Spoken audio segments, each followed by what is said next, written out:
The Battle of the Birds by Andrew Lang. There was to be a great battle between all the creatures of the earth, and the birds of the air news of it went abroad, and the son of the king of Tethertown said that, when the battle was fought, he would be there to see it, and would bring back word who was to be king. But in spite of that, he was almost too late, and every fight had been fought save the last, which was between a snake and a great black raven. Both struck hard, but in the end the snake proved the stronger, and would have twisted himself round the neck of the raven, till he died, had not the king's son drawn his sword, and cut off the head of the snake at a single blow. And when the raven beheld that his enemy was dead, he was grateful and said, "For thy kindness to me this day, I will show thee a sight, so come up now on the root of my two wings." The king's son did as he was bid, and before the raven stopped flying, they had passed over 7 bens, and 7 glens, and 7 mountain moors. "Do you see that house yonder?" said the raven at last. "Go straight to it, for a sister of mine dwells there, and she will make you right welcome. And if she asks, wert thou at the battle of the birds, answer that thou wert. And if she asks, didst thou see my likeness, answer that thou saw'st it. But be sure thou meetest me in the morning at this place." The king's son followed what the raven told him, and that night he had meat of each meat, and drink of each drink, warm water for his feet, and a soft bed to lie in. Pg 263. Thus it happened the next day and the next, but on the 4th morning, instead of meeting the raven in his place, the king's son found waiting for him the handsomest youth that ever was seen, with a bundle in his hand. "Is there a raven hereabouts?" asked the king's son, and the youth answered. Pg 264. "I am that raven, and I was delivered by thee from the spells that bound me, and in reward thou wilt get this bundle. Go back by the road thou camest, and lie as before a night in each house. But be careful not to unloose the bundle, till thou art in the place wherein thou wouldst most wish to dwell." Then the king's son set out, and thus it happened as it had happened before, till he entered a thick wood near his father's house. He had walked a long way, and suddenly the bundle seemed to grow heavier. First he put it down under a tree, and next he thought he would look at it. The string was easy to untie, and the king's son soon unfastened the bundle. What was it he saw there? Why, a great castle with an orchard all about it, and in the orchard fruit and flowers and birds of every kind. It was all ready for him to dwell in. But instead of being in the midst of the forest, he did wish he had left the bundle unloosed, till he had reached the green valley close to his father's palace. Well, it was no use wishing, and with a sigh he glanced up, and beheld a huge giant coming towards him. "Bad is the place where thou hast built thy house, king's son," said the giant. "True, it is not here that I wish it to be," answered the king's son. "What reward wilt thou give me if I put it back in the bundle?" asked the giant. "What reward dost thou ask?" answered the king's son. "The first boy thou hast, when he is 7 years old," said the giant. "If I have a boy, thou shalt get him," answered the king's son. And as he spoke, the castle and the orchard were tied up in the bundle again. "Now take thy road, and I will take mine," said the Pg 265 giant, "and if thou forgettest thy promise, I will remember it." Light of heart, the king's son went on his road, till he came to the green valley near his father's palace. Slowly he unloosed the bundle, fearing lest he should find nothing but a heap of stones or rags, but no, all was as it had been before. And as he opened the castle door, there stood within the most beautiful maiden that ever was seen. "Enter, king's son," said she. "All is ready, and we will be married at once." And so they were. The maiden proved a good wife, and the king's son, now himself a king, was so happy that he forgot all about the giant. 7 years and a day had gone by, when one morning, while standing on the ramparts, he beheld the giant striding towards the castle. Then he remembered his promise, and remembered, too, that he had told the queen nothing about it. Now he must tell her, and perhaps she might help him in his trouble. The queen listened in silence to his tale, and after he had finished, she only said, "Leave thou the matter between me and the giant." And as she spoke, the giant entered the hall and stood before them. "Bring out your son," cried he to the king, "as you promised me 7 years and a day since." The king glanced at his wife, who nodded, so he answered, "Let his mother first put him in order." And the queen left the hall and took the cook's son and dressed him in the prince's clothes, and led him up to the giant, who held his hand, and together they went out along the road. They had not walked far when the giant stopped and stretched out a stick to the boy. "If your father had that stick, what would he do with it?" asked he. "If my father had that stick, he would beat the PG 266 dogs and cats that steal the king's meat," replied the boy. "Thou art the cook's son," cried the giant. "Go home to thy mother," and turning his back, he strode straight to the castle. "If you seek to trick me this time, the highest stone will soon be the lowest," said he, and the king and queen trembled, but they could not bear to give up their boy. "The butler's son is the same age as ours," whispered the queen. "He will not know the difference." And she took the child and dressed him in the prince's clothes, and the giant led him away along the road. Before they had gone far, he stopped and held out a stick. "If thy father had that rod, what would he do with it?" asked the giant. "He would beat the dogs and cats that break the king's glasses," answered the boy. "Thou art the son of the butler," cried the giant. "Go home to thy mother," and turning round, he strode back angrily to the castle. "Bring out thy son at once," roared he, "or the stone that is highest will be lowest." And this time the real prince was brought. But though his parents wept bitterly and fancied the child was suffering all kinds of dreadful things, the giant treated him like his own son, though he never allowed him to see his daughters. The boy grew to be a big boy, and one day the giant told him that he would have to amuse himself alone for many hours, as he had a journey to make. So the boy wandered by the river and down to the sea, and at last he wandered to the top of the castle, where he had never been before. There he paused, for the sound of music broke upon his ears, and opening a door near him, he beheld a girl sitting by the window, holding a harp. "Haste and begone, I see the giant close at hand, PG 267, she whispered hurriedly, "but when he is asleep return hither, for I would speak with thee." And the prince did as he was bid, and when midnight struck, he crept back to the top of the castle. "Tomorrow," said the girl, who was the giant's daughter, "tomorrow thou wilt get the choice of my two sisters to marry, but thou must answer that thou wilt not take either, but only me." This will anger him greatly, for he wishes to betroth me to the son of the king of the Green City, whom I like not at all. Then they parted, and on the morrow, as the girl had said, the giant called his 3 daughters to him, and likewise the young prince to whom he spoke. "Now, O son of the king of Tethertown, the time has come for us to part. Choose one of my 2 elder daughters to wife, and thou shalt take her to your father's house the day after the wedding." "Give me the youngest instead," replied the youth, and the giant's face darkened as he heard him. "3 things must thou do first," said he. "Say on, I will do them," replied the prince, and the giant left the house and bade him follow to the byre where the cows were kept.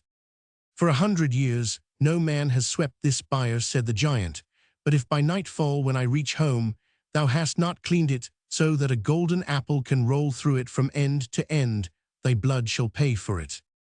All day long the youth toiled, but he might as well have tried to empty the ocean. At length, when he was so tired he could hardly move, the giant's youngest daughter stood in the doorway.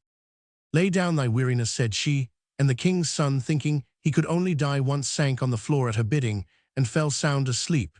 When he woke, the girl had disappeared, and the byre was so clean that a golden apple could roll from end to end of it. He PG 268 jumped up in surprise, and at that moment in came the giant. "Hast thou cleaned the byre, king's son?" asked he. "I have cleaned it," answered he. "Well, since thou wert so active today, tomorrow thou wilt thatch this byre with a feather from every different bird, or else thy blood shall pay for it." And he went out. Before the sun was up, the youth took his bow and his quiver and set off to kill the birds. Off to the moor he went, but never a bird was to be seen that day. At last, he got so tired with running to and fro that he gave up heart. "There is but one death, I can die," thought he. Then at midday came the giant's daughter.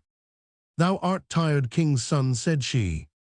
"I am," answered he. "All these hours have I wandered, and there fell but these 2 blackbirds, both of one color." "Lay down thy weariness on the grass," said she, and he did as she bade him and fell fast asleep. When he woke, the girl had disappeared, and he got up and returned to the byre. As he drew near, He rubbed his eyes hard, thinking he was dreaming, for there it was beautifully thatched, just as the giant had wished. At the door of the house, he met the giant. "Hast thou thatched the byre, king's son?" "I have thatched it." "Well, since thou hast been so active today, I have something else for thee beside the lock. Thou seest over yonder there grows a fir tree. On the top of the fir tree is a magpie's nest, and in the nest are 5 eggs. Thou wilt bring me those eggs for breakfast, and if one is cracked or broken, thy blood shall pay for it." Before it was light next day, the king's son jumped out of bed and ran down to the lock. The tree was PG 271, not hard to find, for the rising sun shone red on the trunk, which was 500 feet from the ground to its first branch. Time after time, he walked round it, trying to find some knots, however small, where he could put his feet, but the bark was quite smooth, and he soon saw that if he was to reach the top at all, it must be by climbing up with his knees like a sailor. But then he was a king's son and not a sailor, which made all the difference. However, it was no use standing there staring at the fir. At least he must try to do his best, and try he did, till his hands and knees were sore, for as soon as he had struggled up a few feet, he slid back again. Once he climbed a little higher than before, and hope rose in his heart. Then down he came with such force that his hands and knees smarted worse than ever. "This is no time for stopping," said the voice of the giant's daughter, as he leant against the trunk to recover his breath. "Alas, I am no sooner up than down," answered he. "Try once more," said she, and she laid a finger against the tree and bade him put his foot on it. Then she placed another finger a little higher up, and so on, till he reached the top, where the magpie had built her nest. "Make haste now with the nest," she cried, "for my father's breath is burning my back." And down he scrambled as fast as he could, but the girl's little finger had caught in a branch at the top, and she was obliged to leave it there. But she was too busy to pay heed to this, for the sun was getting high over the hills. "Listen to me," she said. "This night my 2 sisters and I will be dressed in the same garments, and you will not know me. But when my father says, 'Go to thy wife, king's son,' come to the one whose right hand has no little finger." Page 272. So he went and gave the eggs to the giant, who nodded his head. "Make ready for thy marriage," cried he, "for the wedding shall take place this very night, and I will summon thy bride to greet thee." Then his 3 daughters were sent for, and they all entered dressed in green silk of the same fashion, and with golden circlets round their heads. The king's son looked from one to another, which was the youngest. Suddenly his eyes fell on the hand of the middle one, and there was no little finger. "Thou hast aimed well this time too," said the giant, as the king's son laid his hand on her shoulder. "But perhaps we may meet some other way." And though he pretended to laugh, the bride saw a gleam in his eye which warned her of danger. The wedding took place that very night, and the hall was filled with giants and gentlemen, and they danced till the house shook from top to bottom. At last everyone grew tired, and the guests went away, and the king's son and his bride were left alone. "If we stay here till dawn, my father will kill thee," she whispered, "but thou art my husband, and I will save thee as I did before."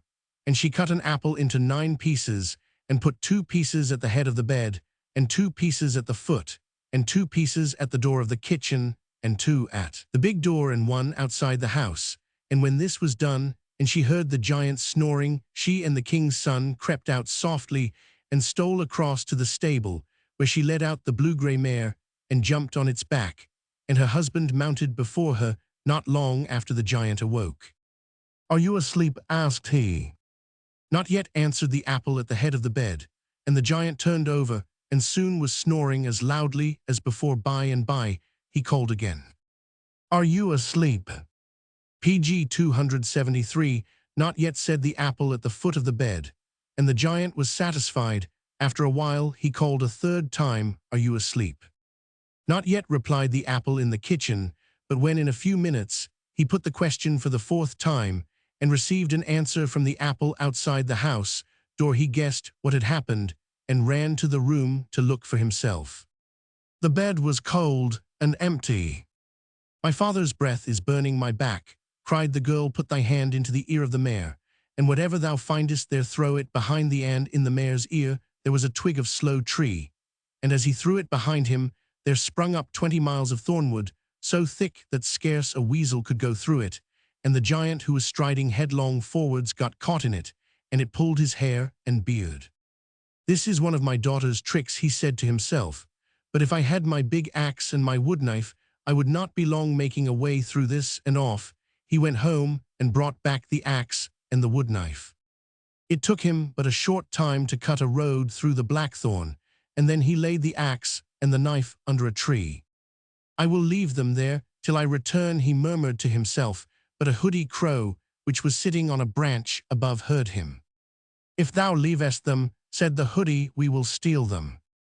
"You will," answered the giant, "and I must take them home." So he took them home and started afresh on his journey. "My father's breath is burning my back," cried the girl at midday. "Put thy finger in the mare's ear and throw behind thee whatever thou findest in it." And the PG 274 king's son found a splinter of grey stone and threw it behind him, and in a twinkling 20 miles of solid rock lay between them and the giant. "My daughter's tricks are the hardest things that ever met me," said the giant, "but if I had my lever and my crowbar, I would not be long in making my way through this rock also." But as he had not got them, he had to go home and fetch them. Then it took him but a short time to hew his way through the rock. "I will leave the tools here," he murmured aloud when he had finished. "If thou leavest them, we will steal them," said a hoodie who was perched on a stone above him, and the giant answered, "Steal them if thou wilt, there is no time to go back." "My father's breath is burning my back," cried the girl. "Look in the mare's ear, king's son, or we are lost." And he looked and found a tiny bladder full of water, which he threw behind him, and it became a great lock, and the giant who was striding on so fast could not stop himself, and he walked right into the middle and was drowned. The blue-grey mare galloped on like the wind, and the next day the king's son came in sight of his father's house. "Get down and go in," said the bride, "and tell them that thou hast married me, but take heed that neither man nor beast kiss thee, for then thou wilt cease to remember me at all." "I will do thy bidding," answered he, and left her at the gate. All who met him bade him welcome, and he charged his father and mother not to kiss him. But as he greeted them, his old greyhound leapt on his neck and kissed him on the mouth, and after that he did not remember the giant's daughter. PG 275. All that day she sat on a well which was near the gate waiting, but the king's son never came in the darkness. She climbed up into an oak tree that shadowed the well, and there she lay all night waiting.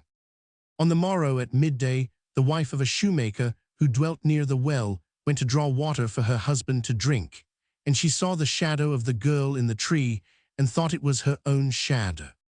"How handsome I am, to be sure," said she, gazing into the well, and as she stooped to behold herself better, the jug struck against the stones and broke in pieces, and she was forced to return to her husband without the water, and this angered him. "Thou hast turned crazy," said he in wrath. "Go thou, my daughter, and fetch me a drink." And the girl PG 276 went, and the same thing befell her as had befallen her mother. "Where is the water?" asked the shoemaker when she came back, and as she held nothing save the handle of the jug, he went to the well himself. He too saw the reflection of the woman in the tree, but looked up to discover whence it came, and there above him sat the most beautiful woman in the world. "Come down," he said, "for a while thou canst stay in my house," and glad enough the girl was to come. Now the king of the country was about to marry, and the young men about the court thronged the shoemaker's shop to buy fine shoes to wear at the wedding. "Thou hast a pretty daughter," said they when they beheld the girl sitting at work. "Pretty she is," answered the shoemaker, "but no daughter of mine." "I would give £100 to marry her," said one. And I," cried the others. "That is no business of mine," answered the shoemaker, and the young men bade him ask her if she would choose one of them for a husband, and to tell them on the morrow. Then the shoemaker asked her, and the girl said that she would marry the one who would bring his purse with him. So the shoemaker hurried to the youth who had first spoken, and he came back, and after giving the shoemaker £100 for his news, he sought the girl who was waiting for him. Is it thou, inquired she, I am thirsty, give me a drink from the well that is out yonder. And he poured out the water, but he could not move from the place where he was, and there he stayed, till many hours had passed by. Take away that foolish boy, cried the girl to the shoemaker, at last I am tired of him.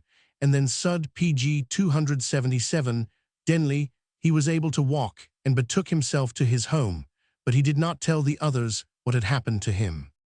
Next day there arrived one of the other young men, and in the evening when the shoemaker had gone out, and they were alone, she said to him, see if the latch is on the door. The young man hastened to do her bidding, but as soon as he touched the latch his fingers stuck to it, and there he had to stay for many hours, till the shoemaker came back, and the girl let him go hanging his head. He went home, but he told no one what had befallen him. Then was the turn of the third man, and his foot remained fastened to the floor, till the girl unloosed it, and thankfully he ran off, and was not seen looking behind him. Take the purse of gold, said the girl to the shoemaker, I have no need of it, and it will better thee. And the shoemaker took it, and told the girl he must carry the shoes for the wedding up to the castle. I would fain get a sight of the king's son before he marries, sighed she. Come with me, then, answered he, the servants are all my friends, and they will let you stand in the passage down which the king's son will pass, and all the company too. Up they went to the castle, and when the young men saw the girl standing there, they led her into the hall where the banquet was laid out, and poured her out some wine. She was just raising the glass to drink, when a flame went up out of it.